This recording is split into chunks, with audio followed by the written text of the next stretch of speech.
English education hub में आपका स्वागत है। कभी-कभी ऐसा लगता है ना कि हम सब अपने अंदर एक रोशनी, एक सुकून की तलाश में हैं। आज हम एक बहुत ही खूबसूरत और गहरी कविता को समझने वाले हैं, जो हमें जीवन के इसी आध्यात्मिक सफर पर लेकर जाएगी। इस कविता का जो सेंट्रल आइडिया है वो इसी एक लाइन में छिपा है, sacred एम्बर्स and the temple lamp. चलिए एक एक लाइन को पकड़कर इसके गहरे मतलब को खोजते हैं और देखते हैं कि ये हमें क्या सिखाना चाहती है। तो कविता की शुरुआत होती है एक कॉल टू एक्शन से, मतलब ये हमें कुछ करने के लिए कह रही है। ये बताती है कि अगर किसी आध्यात्मिक रास्ते पर चलना है तो उसकी शुरुआत होती है अच्छे, नेक और सेल्फलेस कामों से। इन लाइनों का मतलब ना बहुत ही गहरा है। Touch the flames of the fire, इसका मतलब है कि जिंदगी में जो भी मुश्किलें हैं, जो भी चुनौतियां हैं, उनसे डरो मत, उनका हिम्मत से सामना करो। और make this life a virtue and charity का मतलब है कि अपनी पूरी जिंदगी को दूसरों की भलाई और सेवा में लगा दो। सेल्फलेस सर्विस, यही तो है असली शुरुआत। और फिर ये लाइन आती है, ब्रिंग मी दिस बॉडी। ये सिर्फ दान पुण्य की बात नहीं है, ये है समर्पण की, सरेंडर की बात। इसका मतलब है अपने शरीर को, अपनी इच्छाओं को, अपने मैं को किसी बड़े मकसद के लिए पूरी तरह से सौंप देना। अच्छा, तो बाहरी कर्मों से अब हम कविता की सबसे जरूरी हिस्से की तरफ बढ़ रहे हैं, और वो है हमारा असली लक्ष्य, अपने अंदर के दिए को जलाना। यहाँ से कविता बाहरी दुनिया से हमारे अंदर की दुनिया की तरफ मुड़ जाती है। देखिए, ये लाइन फिर से आ गई, क्योंकि यही इस कविता का दिल है। यहाँ टेम्पल यानी मंदिर कोई ईंट पत्थर की इमारत नहीं है, वो हमारा अपना शरीर है, हमारा मन है, हमारी आत्मा है। और लैंप यानी दीपक, वो है ज्ञान की, समझ की, चेतना की रोशनी। तो कवि कह रहे हैं कि असली पूजा बाहर नहीं, अपने अंदर ज्ञान का प्रकाश चलाने में है। लेकिन ये जो अंदर की रोशनी है, इसे बस अपने अंदर छिपा कर नहीं रखना है।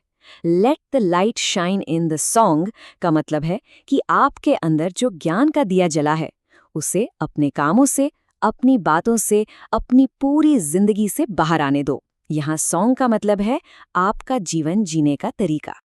पर आप भी जानते हैं कि ये रास्ता इतना आसान नहीं होता है ना। जहाँ रोशनी होती है वहाँ अंधेरा भी होता है। अब कविता का ये हिस्सा हमारे मन के अंदर के संघर्ष, हमारे डर और दर्द के बारे में बात करता है, जिसका सामना हम सबको करना पड़ता है। कविता में एक लाइन है, डार्कनेस इन द डार्कनेस, मतलब अंधेरे के अंदर भी अंधेरा। ये उस गहरी निराशा वाली फीलिंग को दिखाता है जब इंसान को लगता है कि वो चारों तरफ से नेगेटिविटी से घिरा है और उसे बाहर निकलने का कोई रास्ता ही नहीं सूझ रहा। यहाँ दे कौन है? वे हैं हमारे दुख, हमारे डर, हमारी चिंताएं, वो सारे नेगेटिव थॉट्स। और दे बॉयल ऑल नाइट का मतलब है कि ये चीज़ें हमें अंदर ही अंदर खाए जाती हैं, हमें बेचैन करती हैं, खासकर रात के अकेलेपन में, जब हम खुद के साथ होते हैं।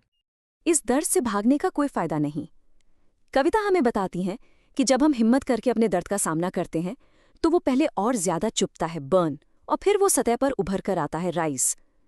ये एक तरह की सफाई की प्रक्रिया है। दर्द को खत्म करने से पहले उसे पूरी तरह महसूस करना जरूरी है।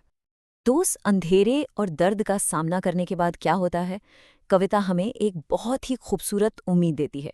ये हिस्सा है रोशनी की जीत का, और ये बताता है कि मन के अंधेरे को आखिर हराया कैसे जा सकता है। यहाँ देखिए कविता का पूरा मैसेज कितना साफ हो जाता है। एक तरफ है problem, darkness in the darkness, और दूसरी तरफ है उसका सल्यूशन, लाइट द लैम्प। और जब आप वो दिया जलाते हैं तो होता क्या है? Black will disappear and you will see the light. मतलब समाधान कहीं बाहर नहीं, हमारे अंदर ही है। इस लाइन को जरा ध्यान से समझिए। ब्लैक यानी जो अंधकार है, जो निराशा है, वो दुनिया से खत्म नहीं होगी।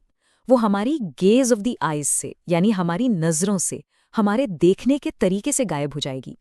जब अंदर रोशनी होती है तो बाहर की दुनिया को देखने का हमारा नजरिया ही बदल जाता है।